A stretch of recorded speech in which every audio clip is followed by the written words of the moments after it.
What is good, everybody? Welcome back to another episode brought to you by the League FFB. Today, we are going to be doing what we usually do on our live streams on Wednesdays, and that is our weekly recap of the previous week for fantasy football and the NFL. And I'm not going to lie, guys, I'm pretty torn about this. I kind of don't know what to do here. War and I have scheduling conflicts now pretty much for the foreseeable future, and so that 90-minute live stream that we usually do on Wednesday night is now going to be needing to be turned into a short-form video or potentially just cut in general. And so I want to know what you guys think. We're going to do the short form type today, see how it works out, and see if you guys enjoy it. If you don't enjoy it, no sweat, we'll make other content. But if you guys do enjoy it, go ahead and let me know in the comments down below. But without wasting any more time and with all of that out of the way, let's talk about fantasy football performances in week 6.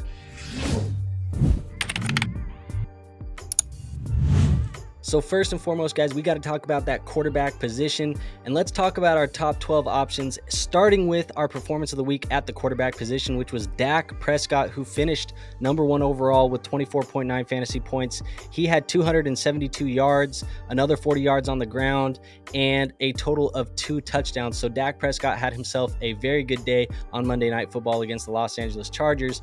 But quarterback 2 on the week was Jalen Hurts, followed by Tua Tagovailoa, Jared Goff at 4, Justin Herbert at 5, Desmond Ridder at 6, Sam Howell at 7, Pat Mahomes at 8, Lamar Jackson at 9, Derek Carr at 10, Trevor Lawrence at 11, and CJ Stroud at 12. So overall, a very good week at the quarterback position for the most part.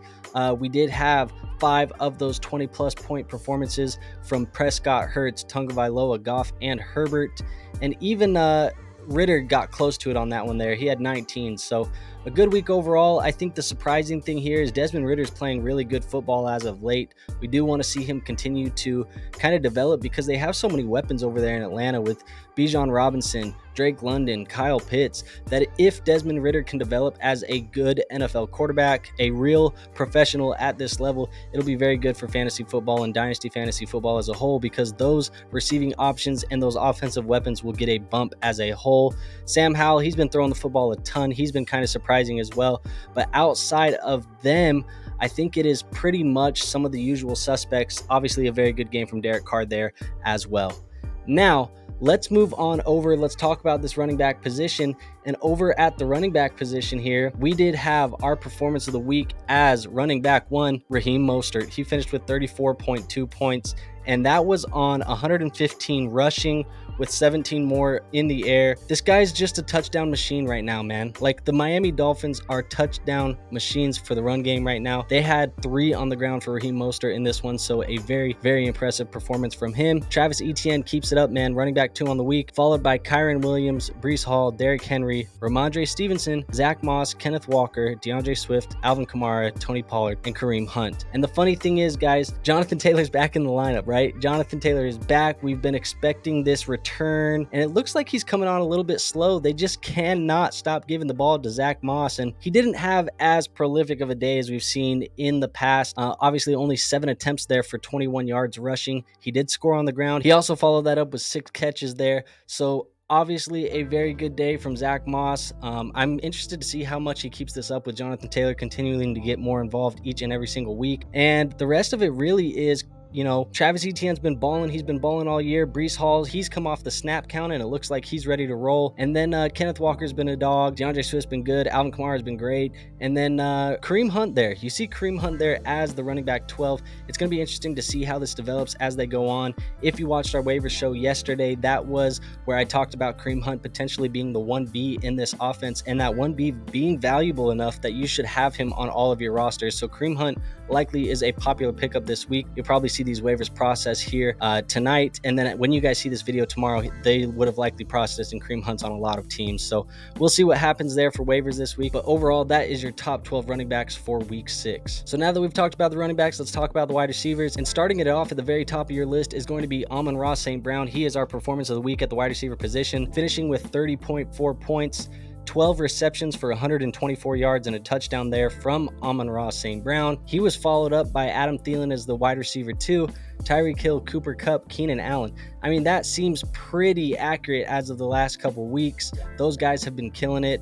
Drake London, glad to see him here in the top 6 there at that wide receiver position. Like we mentioned earlier, Desmond Ridder playing some better football. That means good things for Drake London. AJ Brown is the wide receiver 7, Stephon Diggs wide receiver 8, Michael Pittman Jr. wide receiver 9, and then we had Kendrick Bourne, CeeDee Lamb, and Rashid Shaheed. So obviously there is a lot of familiar names here. These are your wide receiver 1s in fantasy football, but Kendrick Bourne makes a top 10 appearance. Rashid Shaheed makes a top 12 appearance. I wouldn't make these things that I think are going to be habit here for the next couple weeks, but you know, guys will pop here and there as a wide receiver 1 in fantasy football, but I don't expect this to continue for the most part. But one thing that I need to get off my chest and I need to talk about is I've been way too low on Adam Thielen coming into the season. He's one guy that I was wrong about, really. If we're just being completely honest and completely transparent, I just simply was not high enough on Adam Thielen. He's making me eat my words, and he's looking like a true high-end wide receiver 2, low-end wide receiver 1 in fantasy football so far this year, just getting a ton of volume, and he doesn't look as bad as I thought he looked when he was wearing that purple and yellow. So that is going to be your top 12 wide receivers of the week, and with that being said, let's move over to our tight ends. So starting it off here at tight end 1, and your tight end performance of the week, that's going to be Travis Kelce for the Kansas City Chiefs. He finished with 21.4 points in a matchup against the Denver Broncos. 9 targets, 9 catches,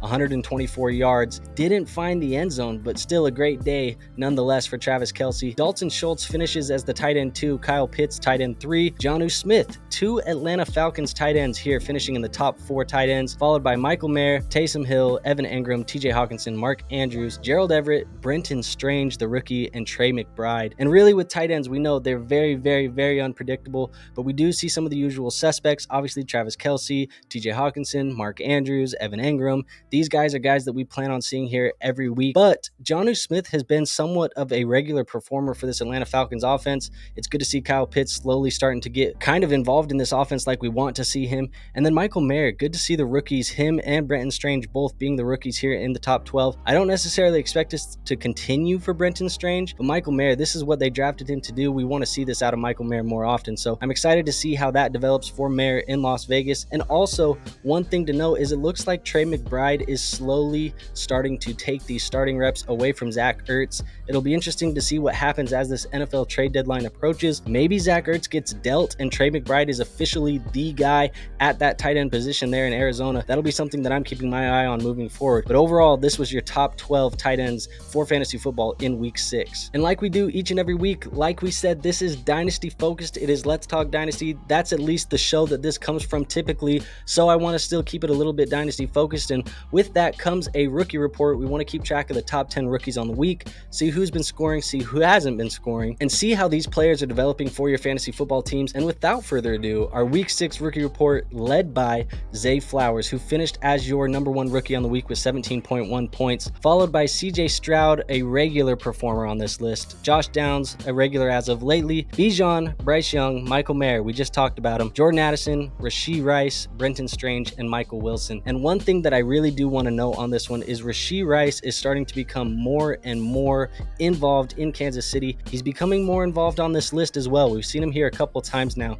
And Rashee Rice looks like he may be finally getting into that number 1 target for Patrick Mahomes in that wide receiver room. Obviously, we're not going to include Travis Kelce in that statement, but the number 1 wide receiver target could be Rashee Rice as we get down the stretch here for the Kansas City Chiefs. And he's somebody that I'm watching on my fantasy football teams. If you're in a redraft league, maybe you can pick him up off of waivers. If you're not in a redraft league, he's likely rostered in your dynasty leagues, but somebody to keep your eye on moving forward. But that is your week 6 rookie report. Now, like I said, guys, this usually comes from a 90-minute show. We're trying the short form content. If you did like this type of short form version, go ahead and let me know in the comments below. I'll continue making them each and every week. If you don't like it, no sweat, guys. I will find other content that we can make. There is no lack of NFL content that we can make every single day. So go ahead and hit that subscribe button if you haven't already. We got more content coming for you guys. And if you don't want to subscribe, for whatever reason you don't want to subscribe, go ahead and hit that like button if you enjoyed the video. That is the best free way to show our channel some support. So go ahead and do that for us at the bare minimum. We appreciate each and every one of you guys taking some time to watch this video today. Now, I don't have anything else for you guys today. I will see you guys on our next video. And until then,